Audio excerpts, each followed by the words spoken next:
Hello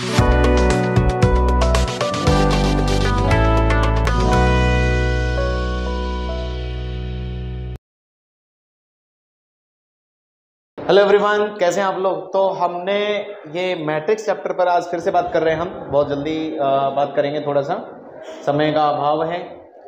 हम बात कर रहे थे मैट्रिक्स पर, तो ये कुछ आज क्वेश्चंस और रिवीजन कॉन्सेप्ट्स हम करने वाले हैं आज मैट्रिक्स चैप्टर में, जिसमें आपका A inverse, system of linear equation, rank क्या होता है, कैले-हैमिल्टन थ्योरम और आपके बहुत सारे प्रीवियस ईयर के रिजल्ट्स और सॉल्यूशन ट्रिक्स भी आपको मिलेंगी कि बहुत सारे स्पेशल मल्टीप्लिकेशन ऑफ मैट्रिसेस वगैरह वगैरह बहुत सारी चीजें। तो क्वेश्चन शुरू करते हैं यहीं से। क्वेश्चन पर चलते हैं। तो क्यू दिया है Bij और अच्छा एलिमेंट के रिलेशन भी दिया है। If the determinant of P is 2, ये कह रहे हैं डिटरमिनेंट ऑफ P इज 2 यानी कि मॉड P कितना है 2 लिख लेते हैं, जो काम की बात है। Then the determinant of matrix Q यानी कि हमें चाहिए मॉड Q, हमें क्या चाहिए, क्या दिया, ये बहुत जरूरी है। और बीच में एक संबंध है। अब तुम खुद ही बताओ, हम अगर एलिमेंट ऐसे ले लें यानी कि ऐसे ऐसे रहा होगा, दोनों तरफ मैट्रिक्स ले सकते हैं या मॉड ले सकते हैं कि नहीं। मॉड ले लूं क्या डायरेक्ट, मैं मॉड भी ले लूंगा, डायरेक्ट मॉड ले लो। नहीं तुम समझे, ये लो और ये लो, लेकिन अलग अलग हो जाए। मुझे एलिमेंट ओपन करने चाहिए, रुक जाओ आराम से। एलिमेंट ओपन करते हैं पहले। मुझे Bij equal to 2 times i plus j, Bij वो रहा यानी कि क्यू मैट्रिक्स हमें लिखना चाहिए। चलो देखते हैं। वो तो आसान है, A11 A12 उसको छोड़ देते हैं। तो ये क्या होगा, ये मुझे लग रहा है 2 की डिग्रीज में चलेगा, फिर कॉमन लेना चाहिए हमें। 2 की पावर 1 1 बोले तो बोलना शुरू करो ना, 1 + 1 बोल नहीं रहे हो, इंटू A12 A11, 2 की पावर 1 + 2 नहीं बोल पा रहे हो तुम, और A12 2 की power 1 + 3 into A13। Very good. अगला नीचे इसी प्रकार 2 की पावर 2 1 आता है, 2 + 1 लिखना चाहिए, कोई दिक्कत नहीं, जैसा चाहता है वैसा करना चाहिए। 2 की पावर 2 + 2 और A22, ठीक है, ऐसे ओपन होगा, कोई भी कर सकता है ये काम। 2 + 3 और A23 क्या हो गया, 2 की पावर 3 + 1 और A31 A32, ये पहले लिख लेना चाहिए मुझे फटाफट, तो जल्दी हो जाता। 2 की पावर 3 + 2, 2 की पावर 3 + 3। चलिए अच्छा कॉमन निकालिए, फिर क्या मॉड ले लें दोनों तरफ, हमें डिटरमिनेंट क्यों चाहिए ना, दोनों तरफ मॉड काट देते हैं, यानी कि डिटरमिनेंट ले लेते हैं। इधर भी लो ये मॉड आ गया और इधर भी मॉड आ गया, छोटा सा मॉड क्यू। लेकिन मॉड जब लेते हैं तो पहले तो मॉड के अंदर ही कॉमन लो आप, मॉड के बाहर तो बाद में एक साथ निकालेंगे। तो इधर जो बच रहा है वो यहां से कितना कॉमन लेना है, इस रो से या ऐसे कैसे भी ले लो। कितना जा रहा है मिनिमम कॉमन, 2², इससे 2², तो आराम से एक एक ही लिखना है, गड़बड़ नहीं। इधर से भाई अब डिटरमिनेंट लेंगे तो या एक ही साथ पहले मैट्रिक्स के हिसाब से लें, पहले मैट्रिक्स के हिसाब से लेते हैं, डिटरमिनेंट के बाद में खेलेंगे। अंदर डिटरमिनेंट बाद अंदर है, बाहर दूर है, और पहले आराम से। तो पहले मुझे लग रहा है सब में से कॉमन ले लेना चाहिए क्या, 2² सब में से कॉमन ले लें। तो 2² सब में से कॉमन ले लिया, तो अंदर क्या बचा तुम्हारे हिसाब से A11, और यहां पर 2A12 बचेगा फिर, और यहां 2² A12 A13 बचेगा, है ना। और यहां पर यही चीज यहां पर आएगी शायद, और यहां पर 2² A22 और यहां पर 2³ ये कितना है 3 तो 5 है, आपने स्क्वायर लिया तो 3 तो बचा 3, और क्या लें A23, अच्छा, और यहां पर 2², यही चीज यहां आ रही है शायद इस डिग्री 3 1, और 2³ A32, और ये क्या 2 4 A33। अब आप ये दिमाग लगाओ, यहां तक पहुंच गए। अगर मान लो इसको भी बाहर लेंगे अब हम, तो हम ले सकते हैं, ठीक है, कहते सही है। अभी रहना या डिटरमिनेंट बाद में ही लें, डिटरमिनेंट लेने का काम बाद में कर लें क्या, कोई दिक्कत नहीं, हम कर सकते हैं। तुम चाहो तो पहले क्यू को ही संभाल लो, डिटरमिनेंट हटा देंगे बाहर से, डिटरमिनेंट को बाहर से हटा देते हैं, कोई टेंशन नहीं होनी चाहिए। क्या हम ऐसा सही है अभी से अब डिटरमिनेंट ले लें, ये तो अब बाहर आ चुका है, अब कोई टेंशन नहीं, ठीक है। अब ये डिटरमिनेंट थोड़ी, अब तो वैल्यू, अब तो सीधा इस पर जाएगा डिटरमिनेंट।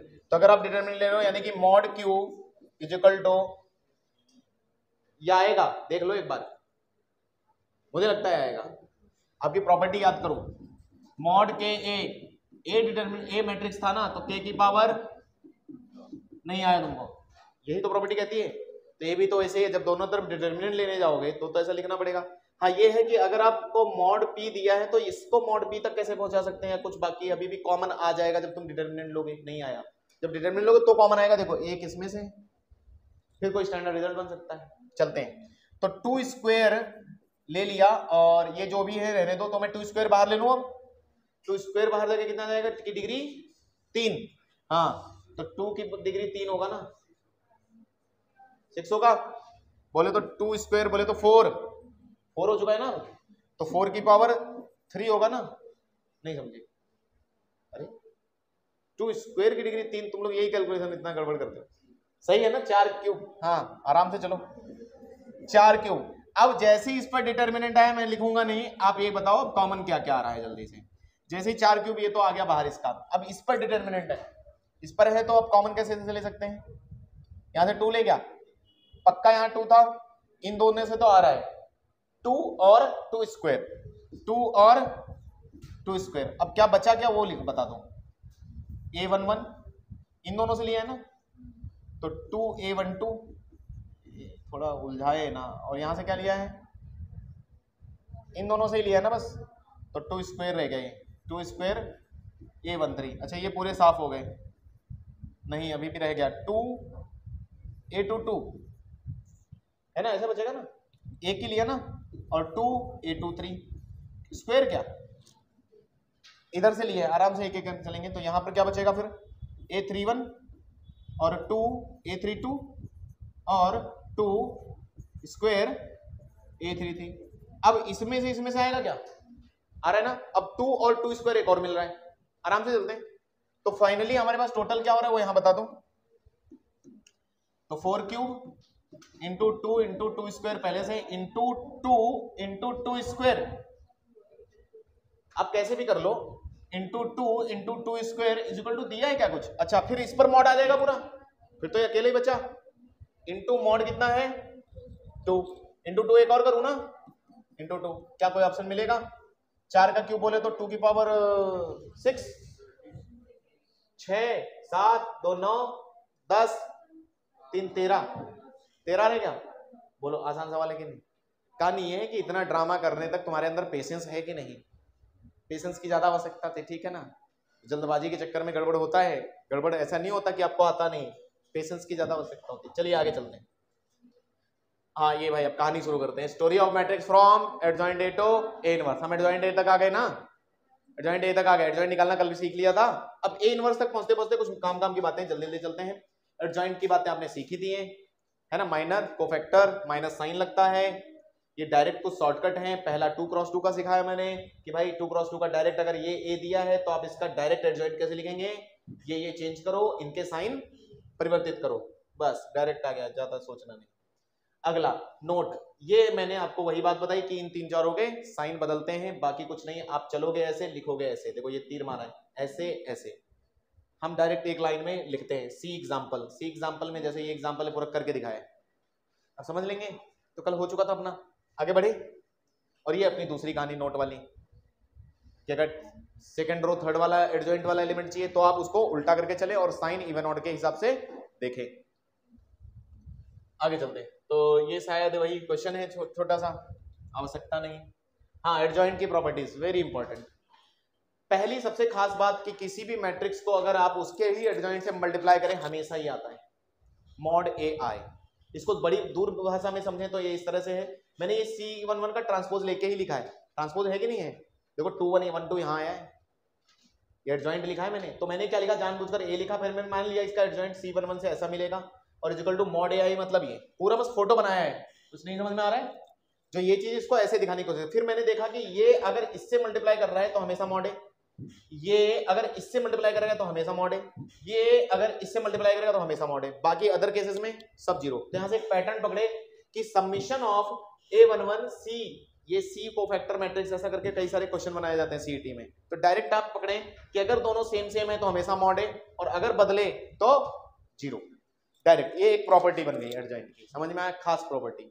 आगे चलते हैं, आगे इस खास प्रॉपर्टी का इस्तेमाल करते हुए हमने देखा कि अगर डिटर्मिनेंट एडजॉइंट का निकालना पड़े तो कैसे निकालेंगे, इसके लिए बाकायदा प्रूफ है। देखो एडजॉइंट ए इंटू एडजॉइंट आपको पता चला मॉड ए आई होता है, दोनों तरफ मॉड काट दिया, मॉड ए काटा तो ये अलग अलग हो जाएगा भाई, ये भी एक तो मैट्रिक्स है, ये भी एक मैट्रिक्स है, मॉड ए मॉड अलग अलग। और इधर तुम्हें पता है ये स्केलर क्वांटिटी है, बाहर जाना चाहिए अब इस डिटरमिनेंट से, लेकिन n लगवाएगा डिग्री में, स्केलर है तो मॉड ए की पावर n, एक मॉड ए n-1 बचा आ गया। तो फॉर्मूला याद रखोगे, अभी पीछे इस्तेमाल हुआ कि नहीं, पीछे इस्तेमाल हुआ।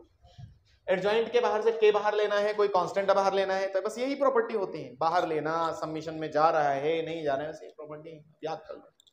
कई सारी बार एडजॉइंट लगा जाता है, m टाइम्स अगर रिपीट कर देन मॉड ले रहे हो तो ऐसे याद कर लें, ये इंपॉर्टेंट है, मॉड a की पावर n-1 की पावर n। डायरेक्ट क्वेश्चन आया तो आया, लेकिन अभी तक तो मैंने नहीं देखा है, तो कुछ है सवाल पूछे नहीं जाते जिन पर, तो उनके लिए परेशान मत हो, अगर नहीं भी आ रहा है तो काम काम की बातें याद होनी चाहिए। जैसे ये एक सवाल है छोटा सा, बोल रहे हैं इतनी सारी चीजें प्रॉपर्टी बेस्ड होंगे, पूछ ली, बोले ये ए दिया है तो बताओ ये क्या होगा, ये बताओ क्या होगा, फिर ये बताओ क्या होगा, ये बताओ, सब प्रॉपर्टी बेस्ड काम है, आपको बस रटना है, अप्लाई करना है, ठीक है, समझने की कोई आवश्यकता ही नहीं जाना। फिर ये कुछ और खास खास प्रॉपर्टीज एडजॉइंट की, और कुछ खास बातें प्रॉपर्टीज के बारे में, जैसे एग्जांपल भी है यहाँ पर, ठीक है, देख लेना। चलते हैं ए इनवर्स की तरफ। एडजॉइंट जब जान लेते हो आप, तब उसके बाद ए इनवर्स आपकी जिंदगी में आ जाता है कि ए इनवर्स क्या होता है। तो सबसे पहला ए इनवर्स आया कैसे, तो पहली डेफिनेशन होती है कि कोई भी दो मैट्रिक्स अगर मल्टीप्लिकेशन करके आइडेंटिटी मैट्रिक्स दे दे तो एक दूसरे के मल्टीप्लिकेटिव इनवर्स कहलाते हैं, मतलब एक दूसरे के A is equal to I by B. देखिए क्या हुआ, ऐसा समझो कि हमने मैट्रिक्स को मल्टीप्लाई करना सीखा, लेकिन भाई लोगों के मन में आया डिवीजन भी करें अब, तो डिवीजन डायरेक्ट ऐसे कोई नंबर तो है नहीं जो तुम काट दोगे, 3 को 2 से लो उड़ा दिया, 1.5 आ गया, 1.5 आ गया। मैट्रिक्स का डिवीजन तो उन्होंने ए इनवर्स का खोज किया, इसीलिए ए इनवर्स पढ़ना जरूरी नहीं आया, क्योंकि आप यहां से समझने की कोशिश, मैं क्या कहना चाह रहा हूं, A equal to I by B लिख सकते हैं, आई बाई बी मतलब हो गया बी इनवर्स, तो अपने आप में बी का उल्टा हो गया। अब ये मल्टीप्लाई करोगे किसी का तो फिर वो वैसा ही रिजल्ट आएगा, तो ये प्रॉपर डिवीजन हुआ, ये कहानी है। तो इसीलिए तो आप ये समझें। दूसरी चीज orthogonal matrix A transpose equal to I, अपनी बात हो गई। यहां से हम धीरे धीरे कुछ बातें हैं ये भी याद रखना कि जैसे ए इनवर्स आई होता है, A inverse is equal to A I, आप ऐसे प्रॉपर्टीज में कर सकते हो। यहां से इसका प्रूफ है, तो प्रूफ दिखाया कि भाई ये कैसे, फॉर्मूला कैसे आया, तो फॉर्मूला आ गया, फॉर्मूला आता है इस प्रॉपर्टी से प्रूफ हुआ है, देखो कैसे आया, हमने pre multiplication bye A inverse कर दिया तो ए इनवर्स ए आई बन जाएंगे, इधर भी A inverse mod A I, A inverse के साथ ए इनवर्स, ये इधर गया, आ गया फॉर्मूला, ठीक है। तो फॉर्मूला कहां से आया, वहीं से आया, तो इसकी वजह से ही सारे रिजल्ट हैं प्रूफ। तो सबसे बहुत काम की प्रॉपर्टी, कुछ भी भूल जाओ, एडजॉइंट के सारे फॉर्मूले यही डील करता है, ठीक है, एक प्रॉपर्टी। आगे चलते हैं। तो यानी कि इनवर्स ढूंढने में अब दो काम हमें करने हैं, पहला एडजॉइंट फाइंड करो, दूसरा डिटरमिनेंट फाइंड करो। सबसे पहला क्या करते हैं हम, डिटरमिनेंट, क्योंकि मान लो डिटरमिनेंट का पहले 0 हो गया तो इनवर्स नॉट एग्जिस्ट। क्या लिखा है इधर, तो सिंगुलर मैट्रिक्स और inverse not exist, non singular और inverse exist. Is it clear. तो पहले आपको डिटरमिनेंट निकालना चाहिए, डिटरमिनेंट निकालने में आप महारत हासिल कर लो, तो मैंने कहा था आपको एडजॉइंट आना चाहिए, बस 2 लाइन में एडजॉइंट निकालना आना चाहिए। चलना ऐसे, लिखना ऐसे, साइन इन के बदलने 4 लोगों के। चलिए अब सवाल आप पर आते हैं वापस। सवाल देखो एक बार पढ़ो, सॉल्यूशन पर मत जाया करो, आप ये देखा करो हाँ कर सकते हैं, कितना आसान सवाल। 5 को देखो प्रॉपर्टी बेस्ड है, जो पीछे एडजॉइंट की प्रॉपर्टी थी के इंटू एडजॉइंट है, तो पहले ये तो डिटरमिनेंट से बाहर जाएगा क्योंकि इसके बाहर डिटरमिनेंट है, तो 5 की पावर 3 देखो बाहर चला गया। अब मॉड एडजॉइंट है, आपको पढ़ा है अभी, मॉड ए की पावर n-1, 3 क्रॉस 3, 3 - 1 मॉड ए, निकल गया, क्या दिक्कत है, नहीं आया। प्रॉपर्टी बेस्ड क्वेश्चन रहते हैं कोई कोई, तो ये देखो ये कर चुके हैं अभी, यस डन हो चुका है, ये तो कर चुके हैं ना अभी पीछे, ये अभी कर चुके, ये इधर देखो फिर से सॉल्व किया है 2 की पावर 13, कहानी क्लियर। दोबारा अच्छा 2 स्लाइड्स हैं, ये कुछ बोल रहे थे, हाँ कह रहे हैं let A B any 3 cross 3 invertible matrix then which one of the following is not always true. Option check करो एक बार। तो ये प्रॉपर्टी बेस्ड देखो क्वेश्चन है, तो प्रॉपर्टीज आपको इसलिए जरूरी है कि कई बार क्वेश्चन बनाते हैं उन पर, तो ये पढ़िए आप। देखो आप ऐसे समझो, ये पहले से पढ़ रहे हैं, adjoint is equal to mod A 1 upon I upon A लिखा है ना, तो एक तरीके से A inverse adjoint upon mod A तो होता है, is not always true. A B any 3 cross 3 invertible matrix, invertible मतलब नॉन सिंगुलर, हर बात का मतलब आपको समझ में आया, तो A into adjoint is equal to mod A I होता है। तो ये सही है क्या, पहला सही है, तो उसने क्या बोला है, गलत कौन है, तो पहला छोड़ दें, उसने गलत पूछा है ना, तो पहला सही है, छोड़ो। Adjoint into adjoint is equal to mod A into A हो सकता है क्या। अब ये प्रॉपर्टीज आपको देखनी चाहिए, पीछे चलें, तो याद होनी चाहिए, बहुत सारी प्रॉपर्टीज थी अभी मैंने एक साथ निकाल दी, वापिस चलें क्या प्रॉपर्टीज पर, एक बार नजर डालते हैं एडजॉइंट की प्रॉपर्टीज पर।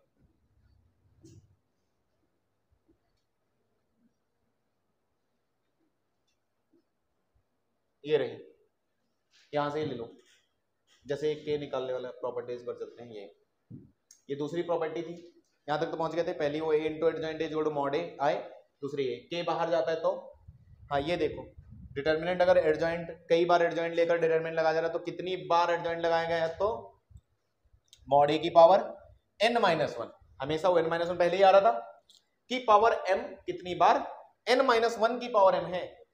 समझ में आया, ध्यान रखना। आगे चलते हैं, अगली कोई प्रॉपर्टी, अगली ये तो आप फिर कर ही सकते हो।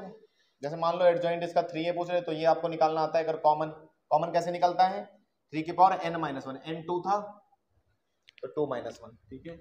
और कोई खास बात, कौन सा क्वेश्चन था, क्वेश्चन पे चले, क्वेश्चन तो अच्छा हाँ ये एडजॉइंट इंटू एडजॉइंट, अभी वो मॉड लिया था पीछे, देखो ये आप लिख लिख के प्रैक्टिस करोगे, मैं याद नहीं करा सकता अभी कैसे याद करा, ठीक है। तो 2 बार एडजॉइंट जब लेते हो सिंपल, तो डिटर्मिनेंट जब लेते हो तो n-1 की पावर m होता है, दो बार n। लेकिन अगर आप उसको सिंपल रहने दो तो डिटर्मिनेंट नहीं लेते हो, तब देखो ये आता है, तो मॉड a की पावर n-2 इंटू a, ठीक है। ये भी ध्यान रखिएगा। चलिए आगे चलते हैं फटाफट, कहां थे क्वेश्चन पर, पढ़ो एक बार अपने आप बताओ क्या दूसरा सही है क्या, adjoint into adjoint is equal to फिर मॉड a इंटू a, अब सही है ना, देखो बन गया। तो प्रॉपर्टीज में ही दिए हैं सब आंसर, फिर एडजॉइंट इंटू एडजॉइंट है, फिर अगर वो सही तो ये फिर कैसा गलत ही होगा ना फिर, ये तो गलत हमें पकड़ना था इसलिए सीधी मिल गया, नहीं आया। तो जब भी बोलते हैं कौन सा गलत है तो इसमें और दिमाग घूम जाता है, नहीं आया, क्योंकि दिमाग को आप अपोजिट वर्क करना है। आप हमेशा सही आंसर ढूंढते हो, आज आपको गलत आंसर ढूंढना है, क्योंकि 4-3 सही होंगे उसमें, तो ये डिफिकल्ट काम हो जाता है। तो बहुत पेशेंस के साथ जाना चाहिए आपको, तो और जितना अच्छे से याद होगा तभी आप कर सकते हो, ठीक है ना। अगर आप कंफ्यूज हो गए तो ये आपको ऐसा अजीब सा घुमा देगा, ठीक है। चलिए ये सवाल बार बार आ जाता है यार, हाँ सिस्टम ऑफ लीनियर, तो अगर ए इनवर्स तक आ गए आप, एडजॉइंट की प्रॉपर्टीज आ गई, देन आप सिस्टम ऑफ लीनियर इक्वेशन पढ़ लो, पूरा चैप्टर खत्म। सिस्टम ऑफ लीनियर इक्वेशन में अब आगे क्या क्या पढ़ना चाहिए हमें, system of linear equation, rank और कैलेमेंटल और प्रीवियस ईयर क्वेश्चंस, इन पर बेस्ड जो भी रहेंगे। चलिए जल्दी चलते हैं, कह रहे हैं अच्छा ये ऐसे ही डिटर्मिनेंट का क्वेश्चन आ गया। अब मान लो देखो डिटर्मिनेंट बहुत इंपॉर्टेंट है, मैं वापस बोलूंगा पूरा डिटर्मिनेंट इंपॉर्टेंट है, आपको डिटर्मिनेंट सॉल्व करना आना चाहिए। कुछ टोटल नहीं है, 10-12 प्रॉपर्टीज है डिटर्मिनेंट की और 6 रिजल्ट है, 16 चीजें याद कर लो डिटर्मिनेंट में, आपका काम हो जाएगा। जैसे छोटा सा क्वेश्चन है, कह रहे बताओ total number of values of x, पहले तो कॉमन ले लिया, ठीक है।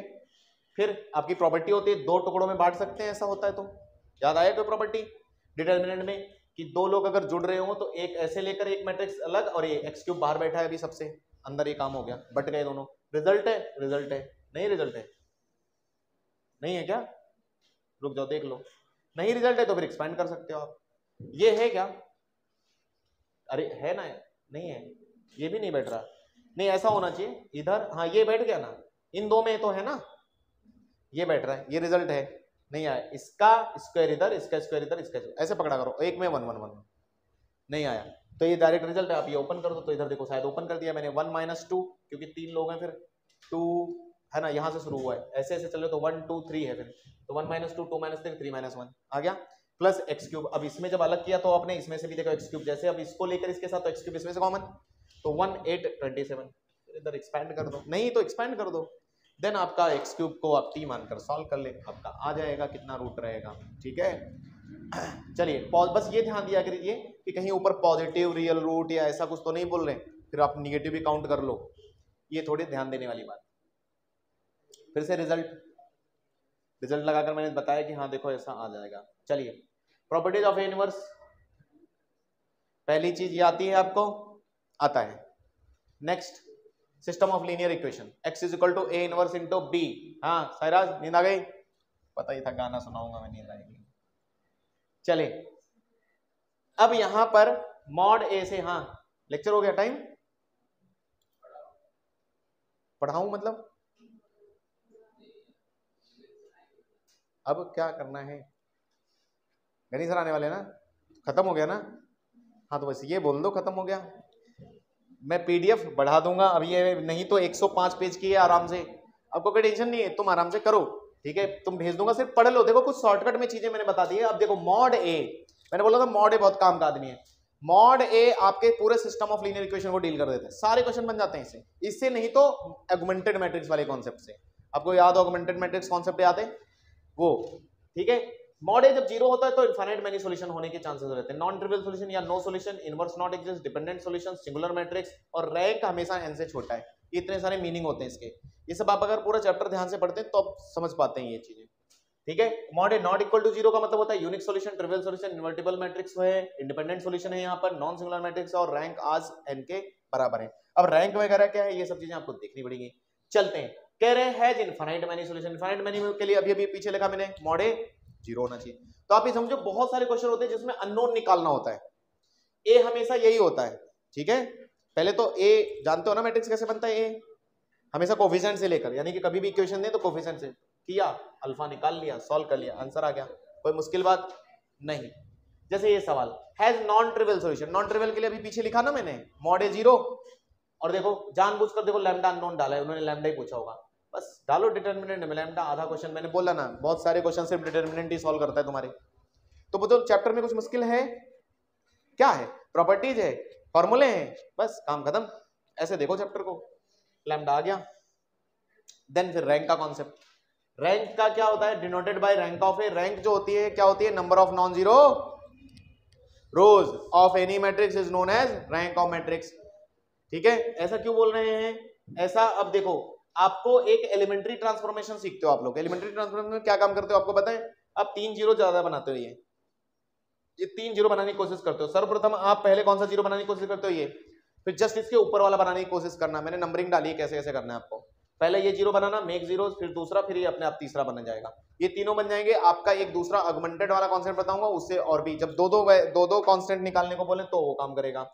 तो ये तो फिर वही बात है, इन्होंने रैंक की पूरी कहानी समझाने की कोशिश की सेकंड पॉइंट में। तो रैंक आप बोल रहे थे नॉन जीरो रोज हैं, ठीक है, नंबर ऑफ नॉन जीरो रोज। और मान लो एक पूरी रो जीरो हो गई तो रैंक कम हो जाएगा। फिर जैसे तीनों रो अगर जिंदा है तो रैंक कितना, 3, लेकिन अगर एक कंप्लीट रो जीरो तो रैंक कितना, 3 से कम मतलब 2, या फिर उससे भी अगर 2 रो जीरो हो गई तो रैंक 1, ठीक है। सिर्फ नल मैट्रिक्स ये होता है जिसका रैंक 0 होता है, वरना सभी का मिनिमम रैंक 1 और मैक्सिमम कितना, मैक्सिमम जो भी रो जितनी रो होती है उतना, ठीक है। तो अब इन्होंने क्या कहा, ठीक है तो एक काम करो, रैंक अगर तुम्हें ढूंढना हो ना, फाइंडिंग रैंक का मतलब सिखा रहे तो मॉड ए निकालना। मॉड ए अगर 0 हो जाएगा ना तो इसका मतलब क्या है, मॉड ए 0 होने का तात्पर्य ये होता है कि एक रो कॉलम, एक रो पूरा 0 हुआ है या कॉलम हुआ है, दोनों एक ही बात है, क्योंकि रो भी कॉलम है, कॉलम भी रो है। नहीं समझे, है आपस में एक ही, इसीलिए ट्रांसपोज पढ़ाया जाता है, वरना उल्टा करके हमें क्यों पढ़ा रहे थे। ट्रांसपोज का मतलब क्या हुआ, रो कॉलम चेंज करके पढ़ा रहे हैं ना, तो दोनों एक ही होते हैं, बस रिप्रेजेंटेशन है। तो इसका मतलब रैंक आपका n से छोटा हो जाएगा। अगर नहीं है 0 तो रैंक आपका n है, इसीलिए वहां पर ये चीजें मैंने स्पेसिफिक उसमें लिखी थी कि डिटर्मिनेंट से देखो इतनी बातें पता चल जाती हैं। सब मैट्रिक्स का डिटर्मिनेंट देखो, तो सब मैट्रिक्स मतलब अब 3 क्रॉस 3 का 0 आ गया तो 2 2 के दिखाओ, अगर वो भी 0 आ जाए या उसमें से नॉन 0 है तो रैंक आपका फिक्स हो गया, एक कम n-1, यानी कि 3 था तो 2 फिक्स। लेकिन अगर मान लो उसमें सारे वो भी 0 आ गए, सब 0 आ जाए, सारे 2 2 का, एक भी नॉन 0 तो रैंक एक कम हो जाएगा, लेकिन सारे 0 हो गए तो एक रैंक और एक कम होगा, नहीं आया, ठीक है। यहाँ पर पूरी बात लिखी है, अगर मॉड ए 0 आ जाए तो रैंक इससे भी अब छोटा हो जाएगा, वरना तो यहाँ पर फिक्स हुआ। कहानी क्लियर। तो डिटर्मिनेंट आपका रैंक निकालने में भी काम करता है, ठीक है। डिटर्मिनेंट आपका कितना काम कर रहा है, बहुत काम कर रहा है, इससे ज्यादा इसको क्या काम दें हम, ठीक है। इसीलिए डिटर्मिनेंट याद रखो आप, कुछ डायरेक्ट रिजल्ट। तो यहां पर मैंने बोला है जैसे इसका रैंक फाइंड करने की कोशिश की, तो मैंने क्या बोला, ट्राई टू ये लोअर ट्रायंगल के लोगों को 0 करो आप, बस आपको रैंक पता चल जाएगा। तो ये लीनियर ऑपरेशन आप समझते हैं, कर लेते हैं, कर लेते हैं क्या, बोलो जोड़ना घटाना है, ठीक है, कर लेते हैं। आवाज नहीं आ रही, सो गए तुम लोग। Solving system of linear equation, same कहानी फिर से। अब ये ऑगमेंटेड का कॉन्सेप्ट है, ये आप बस समझ लो। जब आप ax equal to b equation लिखते हो, जैसे ये इक्वेशन लिखते हो, तो ऑगमेंटेड मैट्रिक्स क्या होता है, a और ये b होता है, दोनों को जोड़ के ऐसे चलते हैं, यानी कि जो इन पर ऑपरेशन और हमारा टारगेट होता है ये लोगों को 0 करना। फिर वही एलिमेंट्री ट्रांसफॉर्मेशन लगाना है, आपका टारगेट है ये लोगों को 0 करना या मिनिमम इसको तो 0 करना, ठीक है। इनको आप ट्राई करते हो कि ये 0 हो जाए, ट्राई टू मेक, मैंने सी को भी मतलब ले लिया, सी को नहीं लेते, बस नीचे वाले को 0 करते हैं। तो आप ट्राई करोगे कि इतने लोग 0 हो जाए, 0 होते हैं हम बहुत कहानियां बोलेंगे अभी। डायरेक्ट हमारी 4 बातें, किसी भी सिस्टम ऑफ लीनियर इक्वेशन की चार बातें, या तो इनफाइनाइट मैनी सॉल्यूशन, या नो सॉल्यूशन, या यूनिक सॉल्यूशन, या ट्रिवियल सॉल्यूशन। ठीक है, तो अब यहां पर रैंक से ही उन्होंने बोला है। तो सिस्टम ऑफ इक्वेशन दो तरीके का होता है, कंसिस्टेंट और इनकंसिस्टेंट। अगर रैंक ए ऑगमेंटेड बी का रैंक ऑफ ए के बराबर है तो इसको हम बोलते हैं कंसिस्टेंट, यानी कि दोनों का रैंक आपस में ऑगमेंटेड का और खुद ए का बराबर का रहता है तो सॉल्यूशन एग्जिस्ट। इसका कंसिस्टेंट का मतलब होता है सॉल्यूशन आएगा, बस इतने बोला है सॉल्यूशन आएगा। इधर क्या बोला, नहीं हमें नहीं दूंगा सॉल्यूशन। तो इसका मतलब ऐसी इक्वेशन कौन सी होती है, ऐसी इक्वेशन जो अपने विरोधाभास को प्रकट करती हैं। जैसे मैं बोल दूं x plus y is equal to 4 और वहीं बोलूं x plus y is equal to 8 और मैं बोलूं सॉल्व करो x और y, सॉल्व करो, इम्पॉसिबल, असंभव। ठीक है, तो ये क्या हो गई, इनकंसिस्टेंट इक्वेशन। और ध्यान से देखो, अगर मैं इसका डिटरमिनेंट बनाऊंगा 1 1 1 1, डिटरमिनेंट क्या आ रहा है, देखे नहीं, 0 आया, इसीलिए देखो 0 आया, सब चीजें लिंक्ड है, समझ में आया। तो ऐसी इक्वेशन इनकंसिस्टेंट और ये सॉल्यूशन नहीं आएगा। अब इसमें भी दो बातें आगे, ये फिर रैंक से बोलने लगे, फिर ठीक है चलो अच्छा रैंक बराबर है अगर क्या n क्या होता है, नंबर ऑफ वेरिएबल्स। तो वेरिएबल्स कितने हैं हमारे पास, 3, इसीलिए 3 क्रॉस 3 का मैट्रिक्स आपके सिलेबस में पढ़ाया जाता है।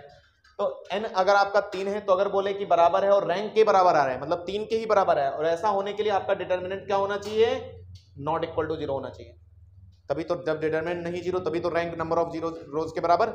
तो ये इसके लिए कंडीशन है। और यहां पर क्या हो जाएगा, रैंक जैसे ही छोटा तो मॉड है 0। तो यहां पर कैसे इनफाइनाइट सॉल्यूशन होंगे। अब इनफाइनाइट में सॉल्यूशन क्यों, क्योंकि एक रो तो पूरी 0 हो गई, अब दो इक्वेशन दे रहा हूं, 3 अननोन है, क्या होगा, 2 इक्वेशन है, 3 अननोन है तुम्हारे पास। इसका मतलब तो यही हुआ, एक रो 0 होने का मतलब क्या, पूरी साफ हो गई रो। ठीक है, तो फिर क्या होगा, एक पर डिपेंडेंट आएंगे कि नहीं आएंगे, दूसरी बार डिटरमिनेंट की वैल्यू 0 होगी, तो इनफाइनाइट मैनी सॉल्यूशन होंगे। क्योंकि फिर एक वैल्यू वेरिएबल को आप बोलोगे चलो अच्छा 1 रखते हैं, 1 के हिसाब से सारी निकालते हैं, फिर 2 रखते हैं, 2 के हिसाब से अदर 2 निकालोगे, एक को फिर 3 रखोगे, फिर अदर 2 निकालोगे, तो ऐसे किया जाता है, डिपेंडेंट सॉल्यूशन बोलते हैं। चलिए आगे चलते हैं। तो अब ये देखो क्वेश्चन है, बेहतरीन ये क्वेश्चन समझ लो, बस हो गया काम, लास्ट फाइनल, बस इतना ही पढ़ेंगे। तो सॉल्यूशन ये है, कह रहे हैं ये क्वेश्चन है, ऐसा ही प्रीवियस ईयर में पूछा गया सवाल है, कह रहे हैं आप लैम्डा और म्यू बता दो जब सच दैट, जब नो सॉल्यूशन है, जब यूनिक सॉल्यूशन। तो एक ही क्वेश्चन में सारी बातें लगाई, ठीक है। अब पूरा रैंक से कहानी समझेंगे। तो आपने क्या करना है, पहले तो इसको देखना है और ये मैट्रिक्स लिख लेना है। कैसे आया, समझ में आया, 1 1 1 1 2 3, समझ में आ गया। अब मैं ट्राई क्या करूंगा, मैं ट्राई करूंगा देखो ये लोग 0 हो जाए, बस मेरी कोशिश। देखो हमें क्या करना है, वो जरूरी फिक्स होना चाहिए अपना पैटर्न। मैंने 0 करना सोच रहा हूं, तो इस चीज को घटाया, देखो अपने आप मिल जाएगा। इसको फिक्स किया, इस चीज को घटाया, इसको डायरेक्ट, ये देखो हो ही रहे, देखो जल्दी से 0 बने, यहां तक पहुंचे 0 0। जब ये ऑपरेशन कर रहे हो तो म्यू और ये भी जुड़ घट रहे हैं, तो उन पर भी प्रभाव पड़ रहा है, वो आपको एज इट इज लेना है। तो आपको देखो यहां तक पहुंचा दिया, यहां तक पहुंचते हैं। अब कहानी शुरू होगी, क्योंकि अब हमें जब पहला नो सॉल्यूशन बोलना है, उसका बोलना है लैम्डा और म्यू इस प्रकार बताओ कि आपका नो सॉल्यूशन है। तो नो सॉल्यूशन के लिए क्या होना चाहिए, रैंक ही दोनों का बराबर नहीं होना चाहिए। अब देखना, ये ए है और ये पूरा ए ऑगमेंटेड बी है, आया समझ में। तो अगर इन दोनों का रैंक आपस में बराबर ना हो तो नो सॉल्यूशन आएगा। रैंक बराबर कैसे नहीं होगा, किसी एक रो को पूरा 0 कर दो। तो हम क्या बोलेंगे, भाई तुम 0 हो जाओ, क्योंकि इसका रैंक 2 कर सकते हैं। अगर इसको 0 किया तो भी तो इसकी रो में आ रहा है ना, वो तो भी नॉन 0। तो इसको 0 करके कोई फायदा ही नहीं, क्योंकि अगर दोनों का रैंक अनइक्वल करना है तो एक का रैंक 3 समझ सकते हैं, एक का 2, ठीक है ना। अभी तो 3, दोनों का 3 ही दिख रहा है ना, लेकिन हम लैम्डा की वैल्यू अपनी तरफ से रख सकते हैं ना 0 करने के लिए। तो इसको हमने बोला 0 हो जाओ, तो तुम्हारी रैंक कितनी हो गई अब 2, इसकी रैंक 2 हो गई ना, अब 2 ही रो जिंदा है। लेकिन ये बोला तुम 0 मत हो ना, नहीं तो सॉल्यूशन आ जाएगा फिर। तो नो सॉल्यूशन के लिए बोल दिया, हो गया काम खत्म। आगे चलते हैं, अगला इधर देखो, यूनिक सॉल्यूशन पर आते हैं।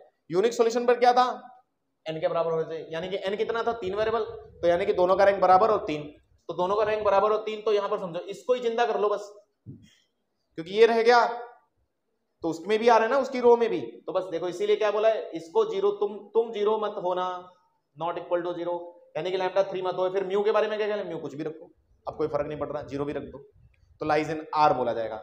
समझ में आया। इसीलिए अगला इनफाइनाइट मैनी सॉल्यूशन के लिए दोनों का रैंक छोटा होना चाहिए, दैट मींस 2, तो यानी कि दोनों को 0 कर दो।